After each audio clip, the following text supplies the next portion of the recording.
Morning, everyone.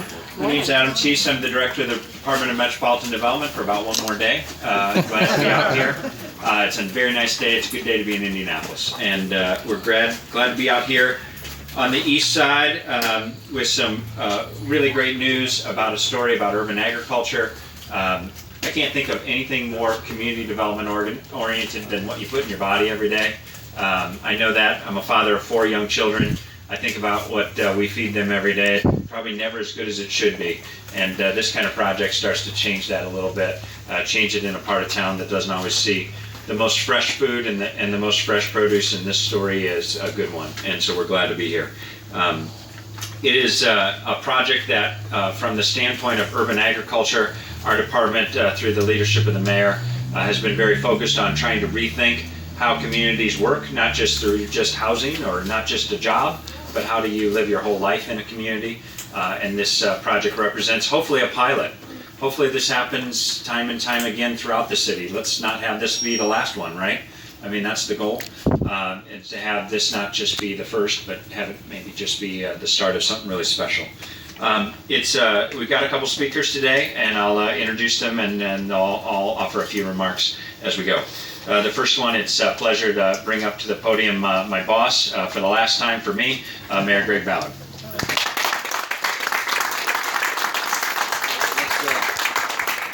Thanks, Adam. I know most people here don't know this, but Adam and I spend so much time talking about this sort of thing. We spend hours upon hours talking about urban agriculture and how it can have an influence on our city and what it can mean and how many different people it can touch. And so I'm really, really pleased to be here today. Our warehouse may seem like an unlikely place for agricultural announcements, but the very nature of urban agriculture requires us to see things differently, and that's a good thing. Our community's views and attitudes toward urban farming have evolved in recent years, and those harsh distinctions that used to exist between the urban areas and the rural areas have softened quite a bit. Rooftop gardens, community gardens, even chicken coops are now part of our urban landscape.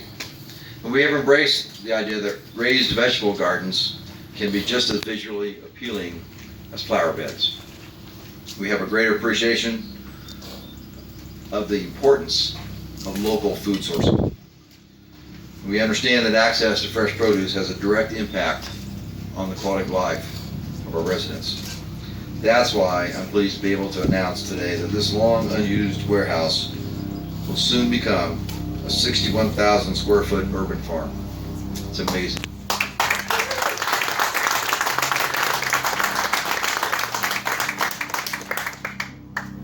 Now if you look in there right now, you just don't see it yet.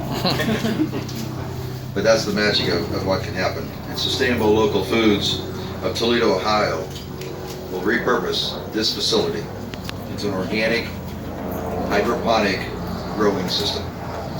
The efficiency of hydroponics as compared to conventional farming is such that one-tenth of the amount of water is used for growing. We can also see 12 to 14 growing cycles per year. That is the difference. So this project really is a great example of the innovative partnerships that define Indianapolis. I want to recognize those who have collaborated to bring this online. The Inglewood Community Development Corporation, who I was talking to inside there, Sustainable Local Foods, and you'll hear from them here shortly, as well as Adam and his team from DMD, looked at this building through a different lens. They saw potential here. They saw a new model. The world is moving in this direction. It clearly is. And it makes perfect sense, the way that we're moving right now. So I want to thank everybody for being here today, and since I probably won't get back up to the podium ever again, with Adam being my DMD director, I have to say this right now. I don't believe the city's ever hired a guy like him before. He has made us look at things completely differently and moved us in different directions. And I say that to him privately, but I want to make sure everybody knows just how much he's meant to the city of Indianapolis and how much he has moved this city forward on behalf of all of us. So I want to thank you all.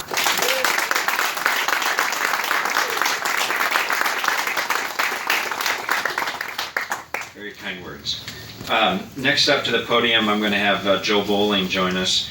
How many of you live in the neighborhood? Let's see a little show of hands. So I think you folks need to realize what a star you have in Englewood, and with Joe, and obviously with David, and with the whole Eastside. But Joe's a special person, folks. I will tell you, I work with a lot of people in the city and have had a true pleasure to work with a lot of people. I'm not sure I know of anyone who's as committed as Joe. So I, with great honor, bring him up to the podium to say a few words. Joe.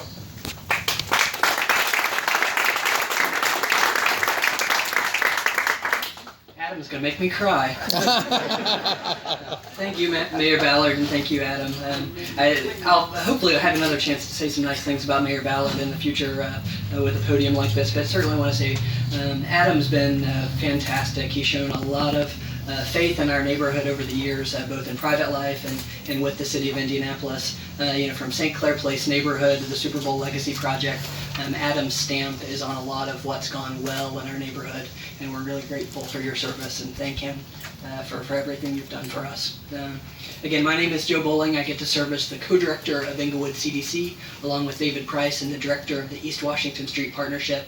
Welcome to our neighborhood. Welcome to the Twin Aire community. We're really glad. We know this is a great place, and we hope we'll look back and see this as a great day as we celebrate a new company in Sustainable Local Foods Indiana, but certainly a new community collaboration. If you know anything about Englewood, if you know anything about the Near East Side of Indianapolis, you know that there's nothing that we value more highly than a great community collaboration.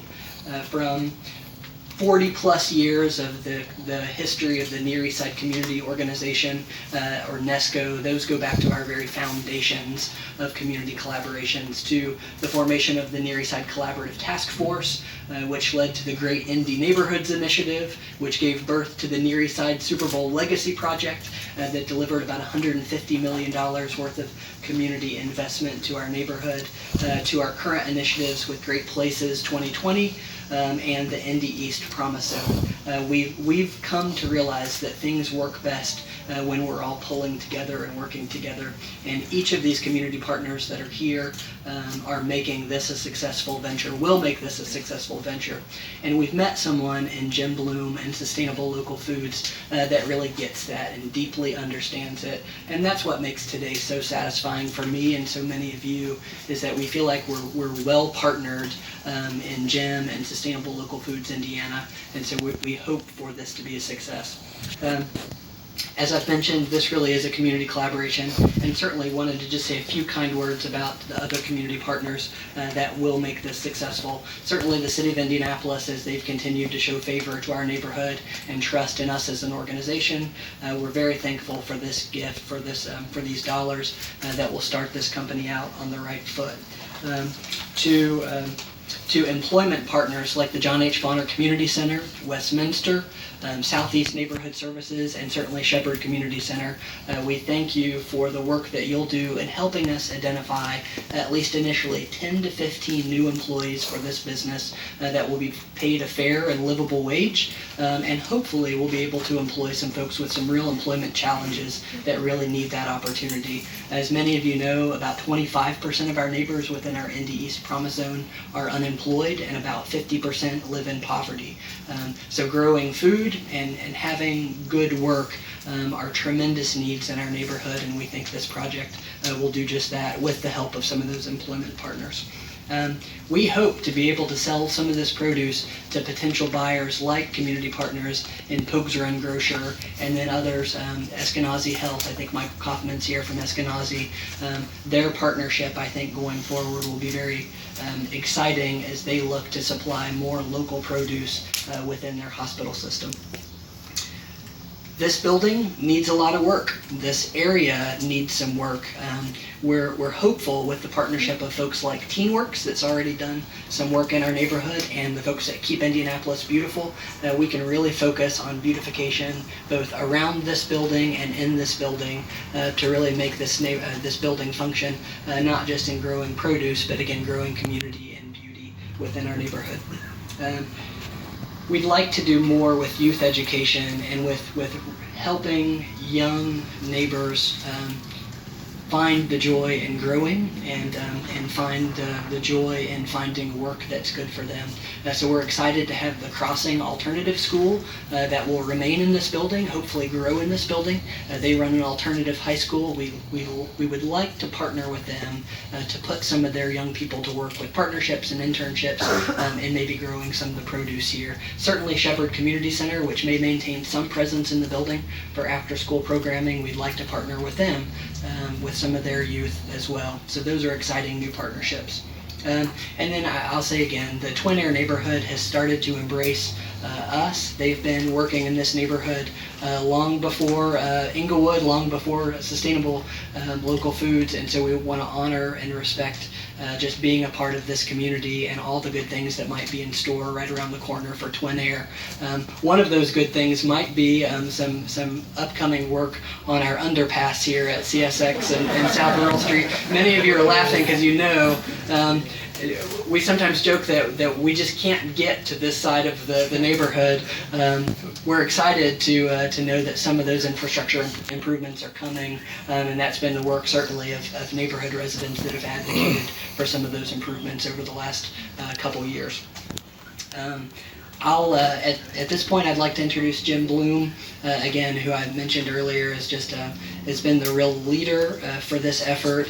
He's the brains behind the organization, but he's just got a really big heart in his chest, and he started this company for the reasons that many of us care about, to give opportunity, to grow food, to make healthy communities more healthy. And so I'm so excited to partner with him and so excited to introduce Jim Bloom. Thanks.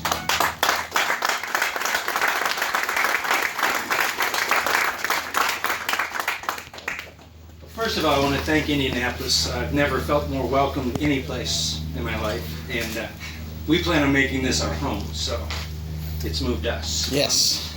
I don't know how many people realize, but in Indianapolis, what we grow, you basically consume 1.8 billion annually. 1.8 billion annually of what we grow. And 90 to 95% of that is exported 400 miles away, most of it over 1,500 miles away. We believe that most of that can be and should be grown here, and that economy should stay here. It is not easy. It is doable, and it's worth it. And so what we'd like to be, and Adam brought this up and I appreciate that, we would like to be the first of many. We don't want to be a large corporation. We just want to affiliate and partner with other individuals who want to join this. And we want to be a situation where Indianapolis basically creates its own food source and creates its own economy by doing the one thing that you do and did better than almost anybody else, and that's grow produce and eat. Everybody likes to eat. You have a number of what you consider to be liabilities and I consider to be assets. Every time I go by an empty building, I see a growth center. So every time I see one, last night I actually drove up and down East Washington Street and I just identified 4 more, and I basically say, I wonder what's the story behind that building. But we're going to start on this one first, and hopefully in about 3 to 6 months we'll be able to invite everybody in an open house. And what you'll see is completely different than what you see today because of a lot of people's time and effort and work. And first of all, I'll be remiss because I'm not introducing. I have a team of Indianapolis partners that are part of this. So this isn't about me, it's about us. So anybody who's in a blue shirt like this, they're part of our team. So I have Matt back there, Dale, Mike, Jeff is here. One of the things we really wanted to do to make sure that we stayed true to our mission, we invited Englewood to be a partner with us so that we're a for-profit company, and some of you might know that for-profit companies sometimes lose sight of their mission. So we felt that with Englewood as a part of our partnering situation, they would keep us grounded so that as this thing expanded and grew, we kept to what we're supposed to be doing. This started because I want to create jobs in inner cities. I'm not a farmer. I am now. I was not a farmer. We have some folks from Crop King who supply a lot of our systems here, and Paul will tell you. Paul, am I a farmer? You're getting there.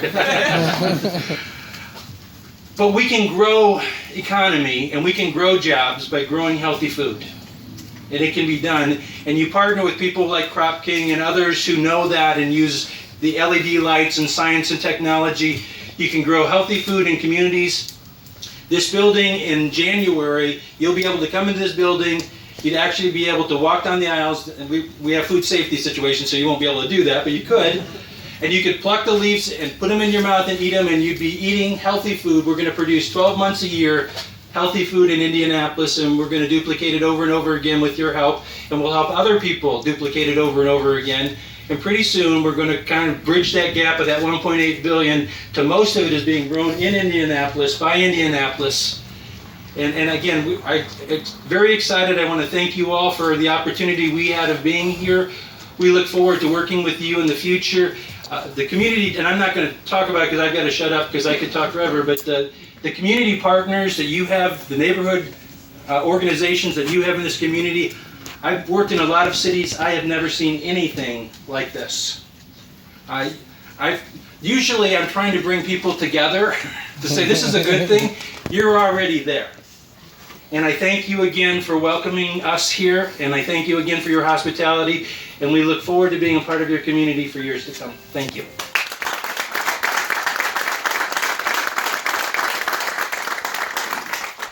All right. I like that guy, right? I want to pluck some basil and just eat it right now.